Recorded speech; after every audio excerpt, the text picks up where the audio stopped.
welcome to the Media Roundtable podcast. This is another special edition. I'm your friend, Dan Granger, CEO of Oxford Road. And look, we're always talking about podcasts. Takes up a lot of the oxygen. You know, there's an audio channel that some of you may have heard of that actually dwarfs the whole podcast industry in terms of consumption, in terms of revenue, in terms of just the pure scale that it drives in market. And nobody really talks about it anymore because I think a lot of those of us that are more in the business of digital advertising, you know, it doesn't really occupy the conversation, but it's an old friend of mine. Its name is radio. It, in my view, was the forerunner to podcasting for 100 years and was where I started my career for the first decade. We did a panel about it at the Chief Audio Officer Conference that you may have heard something about. This is where we had about 75 of the leading marketers in our space that steward a great deal of money, all assembled in one room. And a lot of it was a knowledge share. You know, I talk a lot and we had a little bit of talent come by, but the most important thing about Chief Audio Officer, the event, the summit that we do, that we did at Terranea this year, was that it's really about brands hearing from other brands and what works for them. And so we got three very reputable advertisers to step forward and talk to us about what it is that they do to be successful in the channel. It was led by the great Kim Komando, who, you know, she's famous for being a radio host, but her business is far more than just radio. She's really on every type of distribution channel, digitally, podcasting, and everything else. But radio is really home base for her. And she sat down with three leading brands to talk about, how do you use it? How do you measure it? Is it still even important? Turns out that it is. It's a real influence driver. And I think that it's so easy to overlook this because, let's be honest, radio is not the sexy channel anymore, but it is a scale channel and it is still the biggest. And it is a buyer's market if there ever was one. So if you're looking to expand a business, this is a good one to listen to and to learn a little bit more about how to sharpen the tools in your toolkit. So I'm going to let Kim do the intros on this wonderful panel of friends who stepped up for this conversation, and excited for what you're going to learn.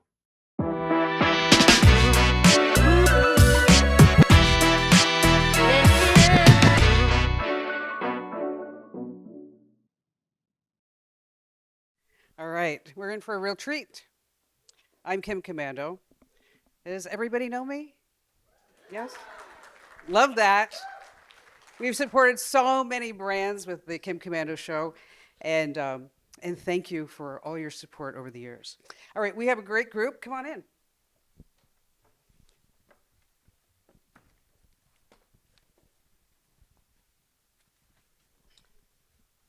Well, first of all, let me tell you, I love radio. And I love it not just because it made me a very wealthy woman, is that it's intimate, it's one-on-one, and it's probably the first truly wireless. I mean, take that Bluetooth, right? So join us here on the panel. First of all, who would like to go first? Want to go first, Nick? Sure. Okay, Nick is the co-founder of Legacybox. That's right. Big company. Yes.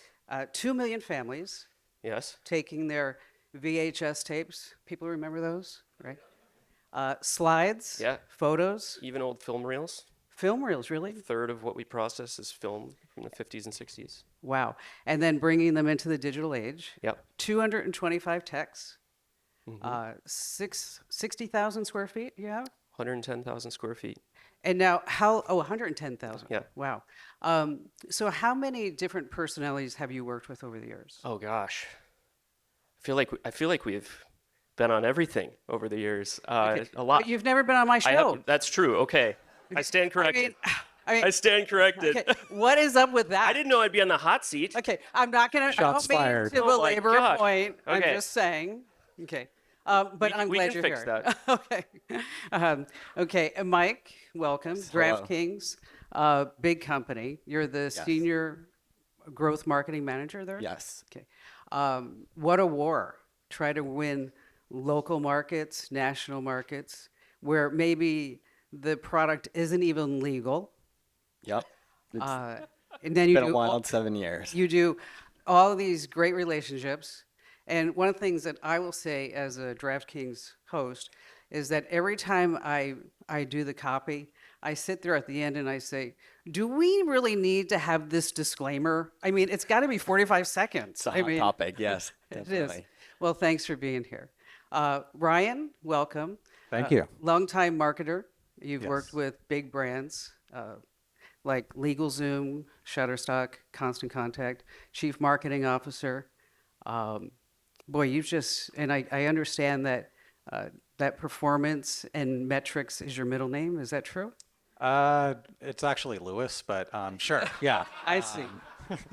But yeah, no, you're right. All the brands I've worked with, have heavily been involved with terrestrial radio, also podcasts, everything audio. But my specialty is really working with brands to help unlock what I call brand performance media by focusing on just upper funnel. And attribution measurement comes along with that, of course, because oftentimes it's a conversation and topic that you have to have with executives, to get buy-in and you trust. have to let the data speak. That's right. I mean, you Yeah. can have all what the gut feels and what you believe, but you have to let the data speak. So somebody on the last panel, I'm not going to call out any names, but said old school radio. Okay. And radio has been around forever. And I've been hearing ever since I think I started my career 25 years ago that radio's dead. Okay. So let's just start talking about broadcast radio, that a lot of people believe that it's an outdated format. We get so excited by user-generated content or what's happening on social media and Threads and X or whatever it may be. So who would like to start? Let's talk about why radio is not outdated. Who'd like to begin? I'll start it off. I think that there's this perception with radio that it's sort of slow moving, that you can't really activate really quickly and it's stable. In our industry, that is sort of the opposite of how we operate, and radio is a big part of the marketing piece for us. In our sort of experience when we've launched states, for example, there are times where we don't get much of a heads up, where we need to activate marketing really, really fast. One sticks out of my mind in Illinois about 5 years ago. We got word that we were sort of launching there like with a day's notice. Wow. And we had to turn on marketing pretty quickly. I see Bart here shaking his head. We probably scarred them a little bit, but it was a really good experience, and we sort of moved really quickly, worked with a lot of the stations and partners there, and we were able to sort of get live within a day or two and sort of launch our campaigns as quickly as we needed to. We've also seen this in the industry, in that sort of the way that sports moves so quickly. Recently, there was actually a competitor of ours during the NBA playoffs. They have a policy of it, they call it fair play, where if someone gets injured, they sort of refund your bets. And we saw Steph Curry got hurt in the second round of the NBA playoffs. Within a day or two, they were running a radio campaign talking about how Steph Curry got hurt.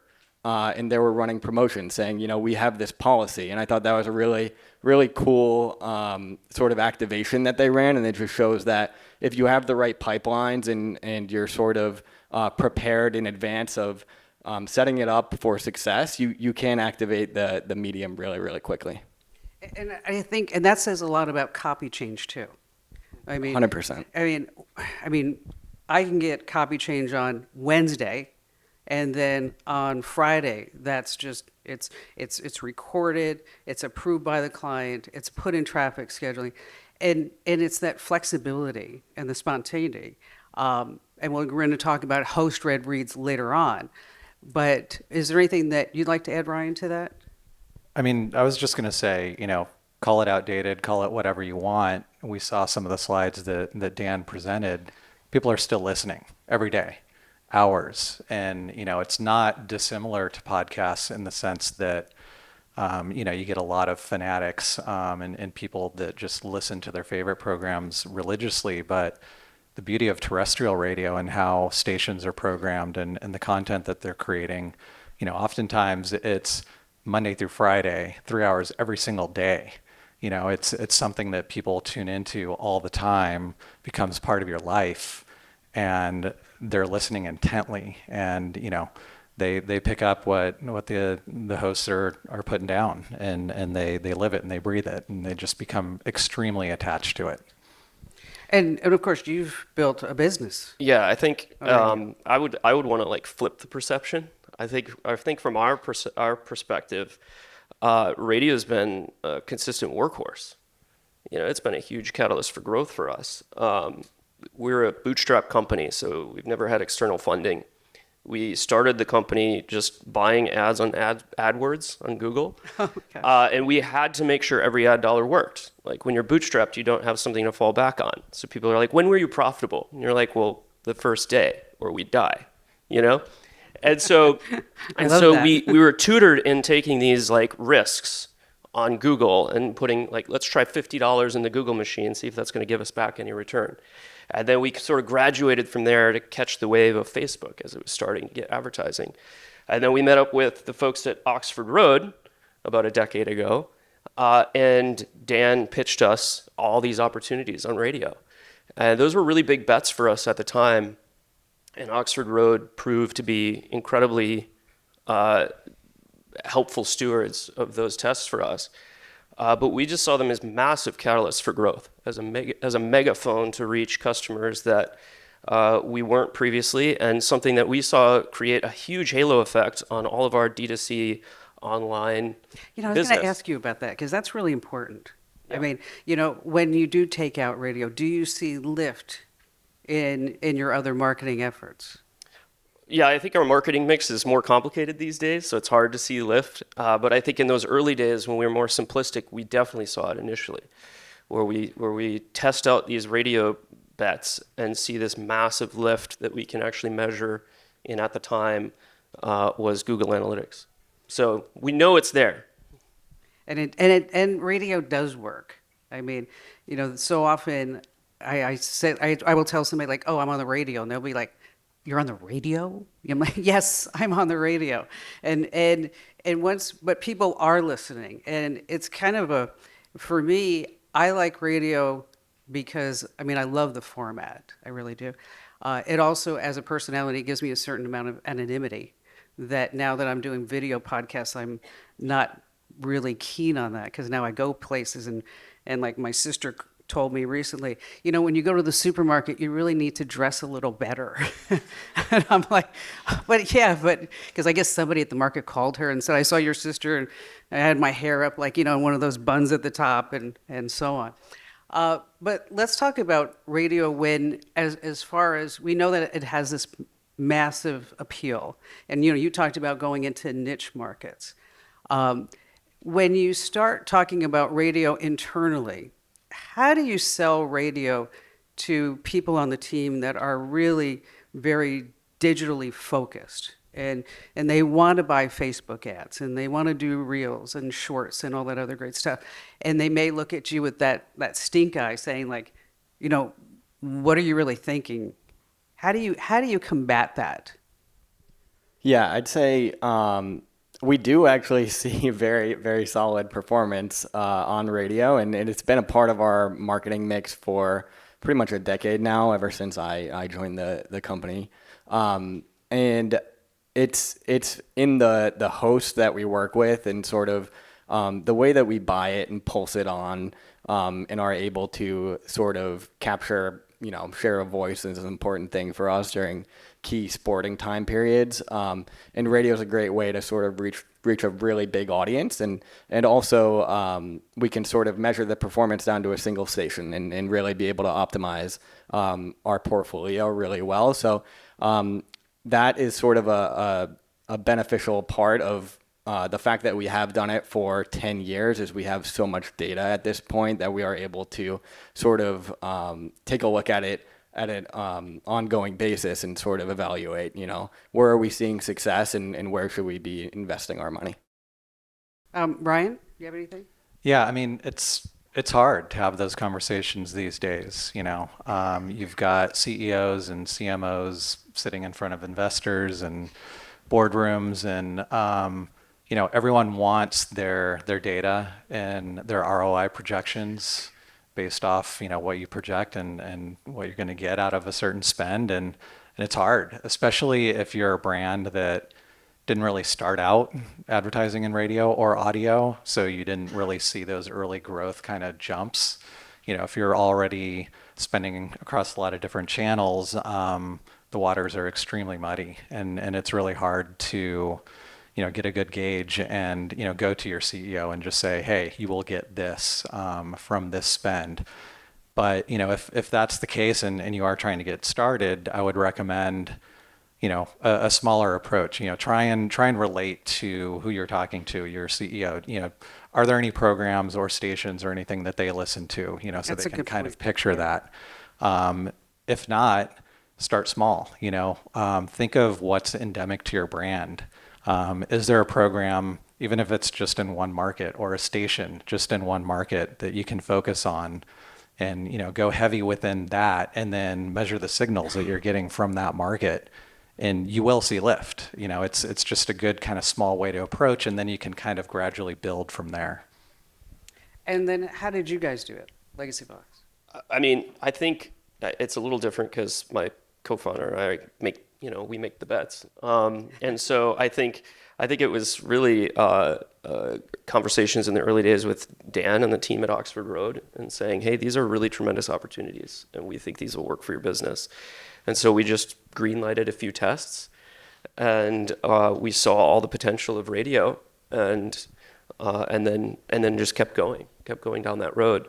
One thing I'll say as an advantage, and I don't know if there's marketing managers that need to pitch this to the powers that be, but it's far less mercenary and competitive than Meta. I mean, it's not as competitive of a space. Yeah. And so like Meta is so cutthroat. I mean, the competition for attention is so fierce. Why would you not go to a channel that makes that a little bit easier? So that'd be one argument that I might use. And Meta likes to change the rules. They do. Yeah, this thing's fairly predictable. It's reliable. It's an anchor, I would say. And we play on all the other dynamic channels, and we always want to be catching the next wave of whatever the coolest, newest thing is. But this has been a nice safe harbor. So, when we talk about different programs and different hosts, and, it's always been said that radio is really only as good as who's behind the mic, right? Are there specific shows, specific programs that you were surprised by or that just works for your particular product? I mean, obviously with DraftKings, sports is probably it, right? And I know you're on my show, Yeah. which I love that. And let me tell you, I don't know anything about sports. Okay. Right. I mean, I always say I liked football for the tight end. That's just, and that's yeah. okay. That's okay. Yeah. But are there any other, I want each of you to think Yeah. about, are there particular hosts and formats that maybe somebody in the audience that they're not trying that they might want to try? Yeah. So actually, a few years ago, it was probably January, and that's normally one of our sort of testing periods is leading up to the Super Bowl. And Veritone and Oxford sort of recommended a host to us, Bobby Bones, who is an entertainment show, and not one that's, I immediately thought of as, this guy's going to kill it for us.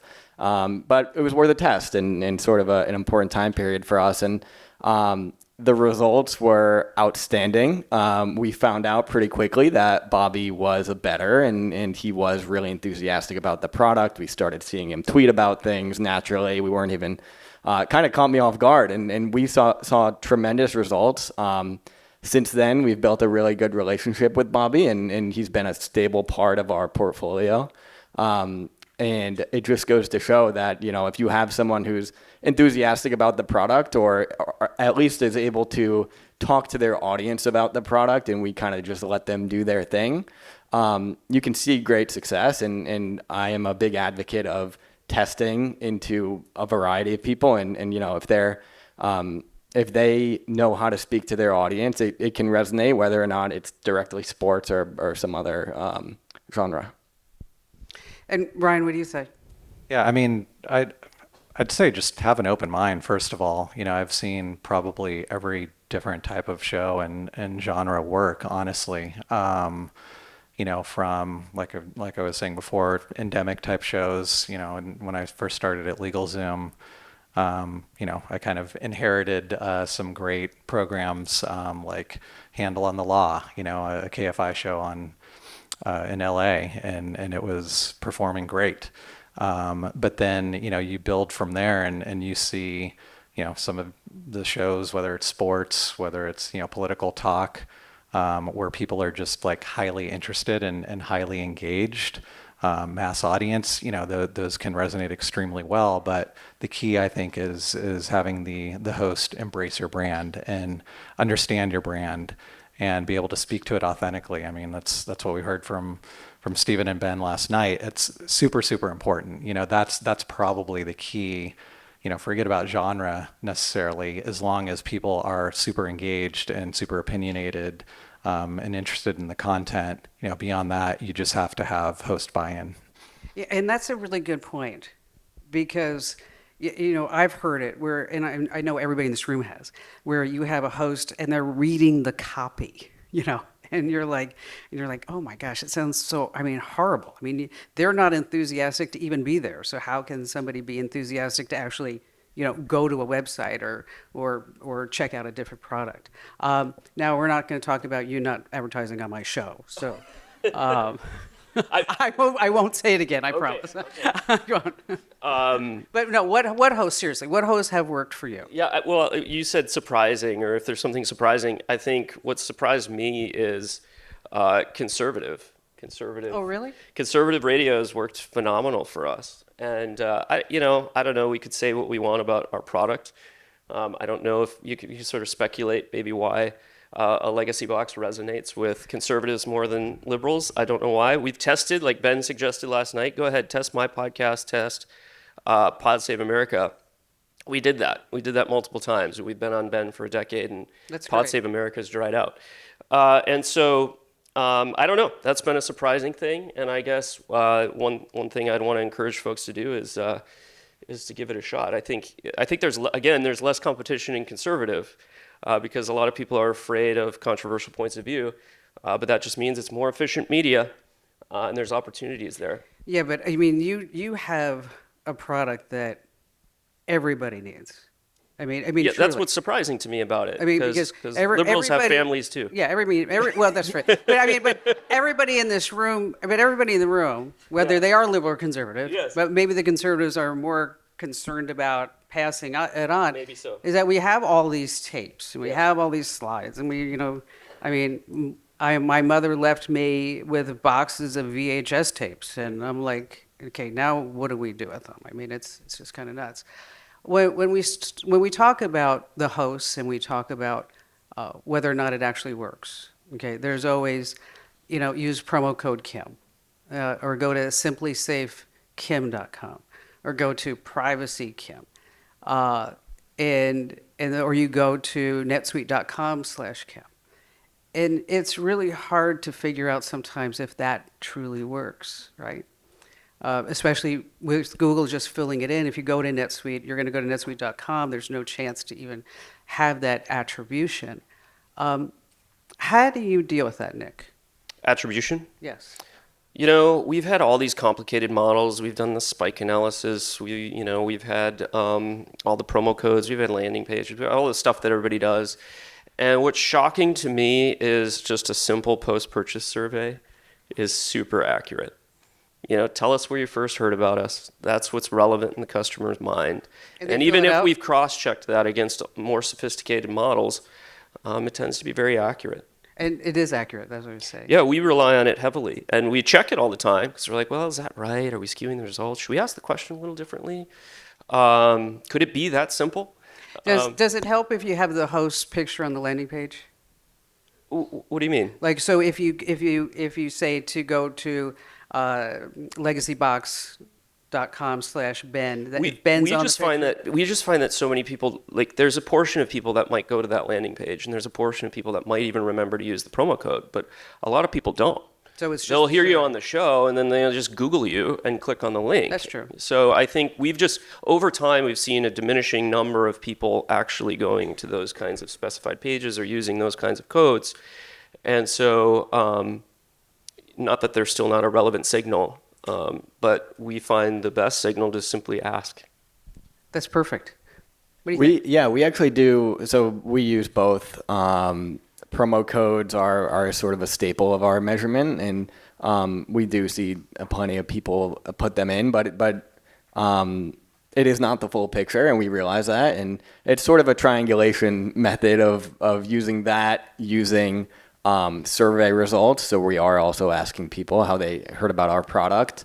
We have sort of MMM models as well that sort of help us at the high level. So it's a combo of using the sort of grassroots promo codes, the tops down models, and putting that all together and creating a picture and then painting a story of, where does radio fit in the overall mix. And then, Rion, do you ever take like a certain percentage to say that, okay, we're going to attribute an additional percentage just because they didn't know where they came from? Yeah, that's what we used to do at LegalZoom quite a bit, and Mike said it. You kind of want to triangulate. Get as many different data sources as you possibly can. But we had survey methods in play, like Nick mentioned. We had promo codes, but oftentimes there were people abusing promo codes. Like even our own sales reps, would tell people to just put a radio program code in to get a discount and things like that. So the waters again were muddied, but we would always, apply orders from promo codes, compare it against survey data, how many people said that, they heard about us on radio or whatever, and apply a gross up factor based on how many total orders we had versus those reads, and kind of triangulate that way. So that's kind of a tried and true methodology that isn't 100% accurate, but gives you a good read. Well, see, the reason I was asking about the photo is that we have a client, nativepath.com, and they sell collagen, very much into direct results. And I was in conversation with the media leader, and I asked her, which I always ask every client, is there something that somebody else is doing better and generating more results for you, so that this way I can learn as your endorser what else I can do? She laughed and she said, "You're our number one endorser." And I was like, "Oh, okay, thank you." But I learned a lot of things from her, in that she said that, of course, there's a landing page, custom landing page for them. And there's also a custom URL, get native path, and all these other things. But one thing that nobody has ever told me is that when they go to cart, if there's a picture of me next to the shopping cart, that mug will increase the conversion like crazy number, like 70%. And so it's those type of things. Have you ever found like these little idiosyncrasies along the way that maybe might benefit everybody here in the room? Yeah, I think it's worth saying, for people that go to those landing pages, as highly customized to whatever their introduction to the company was, or the brand or the product was, as highly customized as you can make that, will make that landing page absolutely more effective. So if, we had a discussion yesterday with Shapiro about, could we use your likeness as a remarketing thing on social media potentially? Because if you were introduced through Ben, we want you to maintain that kind of relationship through to the actual conversion. So yes, I think that's absolutely valid.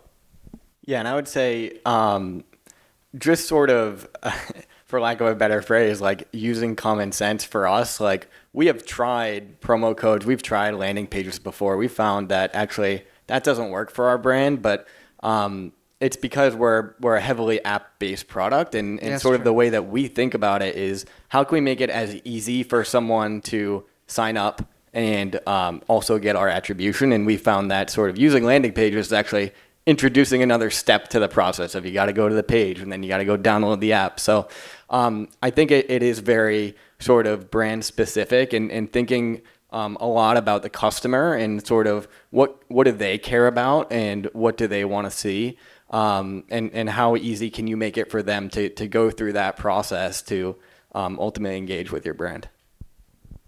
Ryan, any thoughts?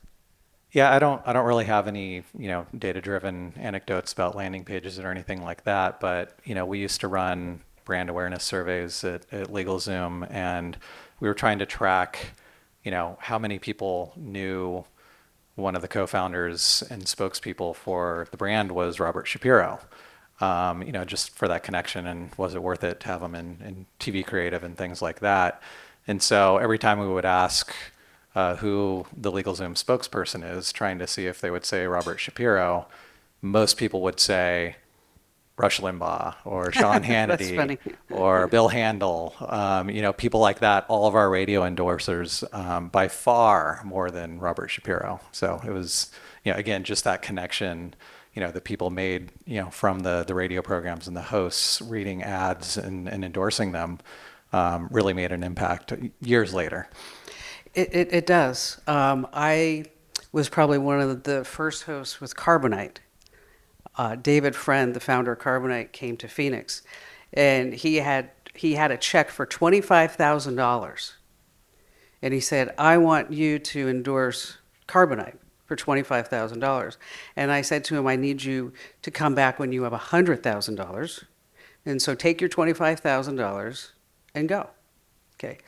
He came back like 3 months later with $100,000.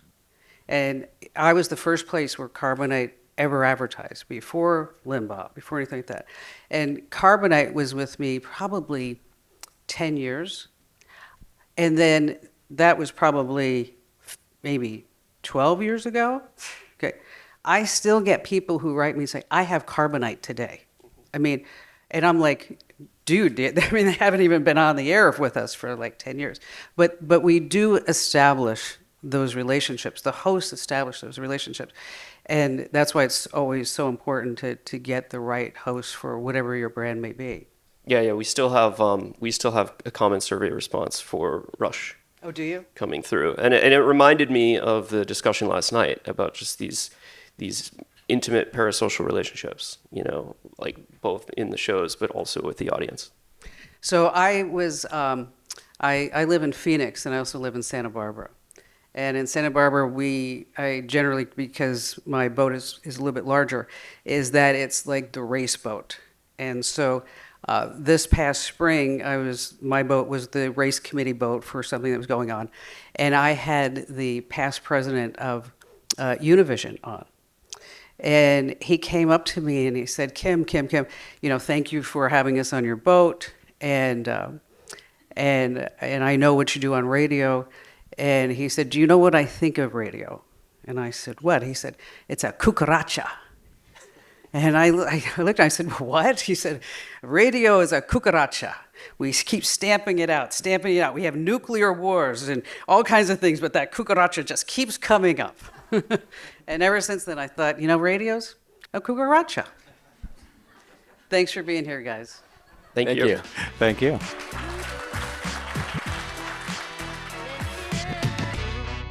Well, thank you very much for listening to this very special episode of the Media Roundtable podcast. It is brought to you by Oxford Road, where we want you to succeed in this channel that we love so much. And we want you to use your influence for good.